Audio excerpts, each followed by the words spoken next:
अस्सलाम वालेकुम। उम्मीद करती हूँ कि आप सब ठीक होंगे। तो आज की वीडियो में मैं आपको बताऊंगी कि आप किस तरह से जो है ब्रांडेड कुर्ते की कटिंग कर सकते हैं बहुत ही इजी वे में, कि अगर कोई बिगिनर है तो वो भी इसको इजीली कटिंग कर सकता है। तो ये जी मेरे पास है 2.5 मीटर का फैब्रिक, और ये मेरी एक क्लाइंट का ड्रेस है और उन्होंने मुझे ये पिक्चर सेंड की थी कि मुझे इस तरह का नेकलाइन और इस तरह के स्लीव डिज़ाइन चाहिए। लेसेस उन्होंने मुझे साथ में दो दी हैं, एक ब्रॉड और एक दूसरा जॉइंट लेस है। जॉइंट लेस को मैं यूज़ करूँगी स्लीव्स पे, और जो ब्रॉड है उसको नेक पे मैं यूज़ करूँगी। सो मज़ीद वक्त ज़ाय के बग़ैर हम इस कुर्ते की कटिंग करते हैं। सो आपने इस तरह के कुर्ता ले लेना है और उसको अच्छे से प्रेस कर लेना है, और उसको दूसरे फैब्रिक के ऊपर डाल लेना है, और दूसरे फैब्रिक को भी अच्छे से प्रेस कर लेना है। तो यहाँ जी मैं लगा रही हूँ निशान शोल्डर्स का। हाफ इंच स्टिचिंग का मार्जिन छोड़ते हुए हम शोल्डर्स का निशान लगाएंगे, और यहाँ से आर्म होल जहाँ पे सिलाई लगी है उससे हाफ इंच हम ऊपर एक निशान लगाएंगे इस तरह से, और फिर हम लगाएंगे इसकी फ़िटिंग का निशान।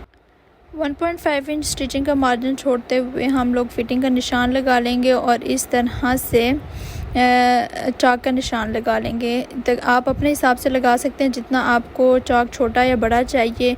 मोस्टली 13 टू 14 इंच होता है।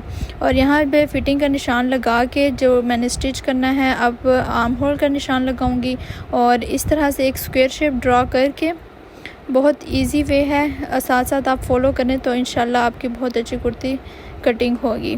तो इस तरह से स्क्वायर का निशान लगा के उसके अंदर गुलाई का निशान लगा लूँगी 1.5 इंच छोड़ते हुए स्क्वायर के कॉर्नर में से। तो गुलाई का निशान लगा लेंगे और कटिंग कर लेंगे। बहुत इजी मेथड है, बस आपने अपनी शर्ट को डालना है और जो जैसे जैसे मैं बता रही हूँ आपने उसको फॉलो करना है, तो इंशाल्लाह बिल्कुल ब्रांडेड स्टाइल में आपकी कुर्ते की कटिंग होगी। और ये जी फ्रंट साइड की कटिंग, कुर्ते की फ्रंट साइड की कटिंग करेंगे। आर्म होल की थोड़ी सी डीप होती है, इस तरह से डीपली निशान लगा के उसकी कटिंग कर लेंगे। इससे होता ये है कि कपड़े में आपकी जो फ्रंट साइड है उसमें खिंचाव नहीं पड़ता। तो ये जी स्लीव्स का कपड़ा पड़ गया था कम, और मुझे इसके लिए जॉइंट लगाना पड़ा है। मुझे जॉइंट लगाने बहुत बुरे लगते हैं, मुझे कोफ्त होती है जॉइंट लगाने से। तो आई डोंट नो कि सब टेलर्स के साथ इस तरह होता है या सिर्फ मुझे जो है अजीब लगता है जॉइंट लगाना, मतलब जॉइंट को कटिंग करना फिर इसको स्टिच करना। तो ये जी 21 इंच का मैंने स्लीव्स का निशान लगाया है, और 4 इंच छोड़ते हुए मैंने दूसरा निशान लगाया है पिनटेक्स के लिए, क्योंकि मैंने इसमें पिनटेक्स डालने हैं 3, और साथ में जॉइंट लेस लगानी है। तो इस तरह से हाफ इंच या 1 इंच स्टिचिंग का मार्जिन छोड़ते हुए निशान लगा लिया फिटिंग का, और फिर कटिंग कर लिए जी।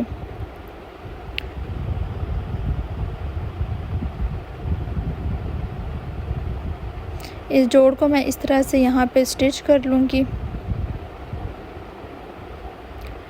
तो ये जी इस तरह से मैंने जोड़ की स्टिचिंग कर ली है। यहाँ पे चारों जोड़ मैंने इस तरह से स्टिच कर लिए हैं, और ये मैंने लेस लगा के साथ में फिनिशिंग पट्टी और ऊपर जॉइंट लेस लगा लिया है, और दरमियान में 3 पिनटेक्स डाल लिए हैं।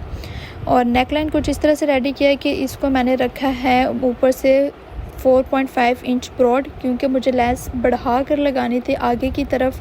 और ये नीचे जी इस तरह से मैं इसको ग्लू के साथ जो है अटैच कर लूँगी। ग्लू के साथ काम करना बहुत आसान रहता है, एक तो फिनिशिंग आती है, दूसरा आपका काम बहुत आसानी से हो जाता है। तो इसलिए आप जब भी लेस वगैरह लगाएं तो कोशिश करें कि आप ग्लू के साथ लगाएं, इससे जो है बहुत इजीली लग भी जाता है और आपके काम में फिनिशिंग भी बहुत आती है। तो ये जी ये वाला ग्लू मैं यूज़ करूँगी और इसको अटैच कर लूँगी। ये मैंने इसको ग्लू के साथ चिपका लिया है इस तरह से, और फिर मैं इसके ऊपर जो है स्टिच कर लूँगी। देख सकते हैं कितनी फिनिशिंग आई है ग्लू के साथ काम करने से। और अब हम स्टिच कर लेंगे जी इसके दामन पे लेस लगा के और फिनिशिंग पट्टी लगा के। तो इसको मैं कर लूँगी प्रेस, ताकि सिलाइयाँ अच्छे से बैठ जाएं। आप जब भी सिलाई लगाएं तो साथ साथ प्रेस भी करते जाएं, इस तरह से आप फिनिशिंग बहुत ज़्यादा आती है कपड़ों में। और बैक साइड को इस तरह से फोल्ड करके तो इधर स्टिच लगा लूँगी मैं। तो जी मुझे मिले हैं ये बटन जो कि मिरर टाइप हैं और 2 कलर्स के हैं, एक है लेमन और एक है स्किन कलर का। तो बाज़ दफ़ा इस तरह से भी मैं कपड़ों में लगा लेती हूँ कि 2 डिफरेंट कलर्स के बटन लगा लेती हूँ जो बहुत अच्छे लगते हैं। और मेरी क्लाइंट की डिमांड भी यही थी कि मुझे इस पे सिंपल से बटन चाहिए। जो उन्होंने रेफरेंस इमेज भेजी थी उस पे भी सिंपल से बटन्स लगे हुए थे, जिस तरह जेंट्स कपड़ों में लगते हैं तो उस तरह से उस पे लगे थे। और ये जी हमारा ड्रेस बनकर तैयार हो गया है। माशाल्लाह कितनी फिनिशिंग के साथ ये रेडी हुआ है। तो आप भी कोशिश करें कि आप ग्लू के साथ जो है, अगर नेकलाइन में आपने लगाना है लेस तो ग्लू के साथ उसको लगाएं। और ये है जी स्लीव्स और ये है ओवरऑल लुक। तो जी देखिए सिंपल सी कटिंग के साथ इतनी अच्छी ब्रांडेड स्टाइल में हमारा कुर्ता जो है वो बनकर तैयार हो गया है। अगर आपको मेरी कटिंग अच्छी लगी और वीडियो अच्छी लगी तो वीडियो को लाइक करें, सब्सक्राइब करें और इसी के साथ अल्लाह हाफिज़।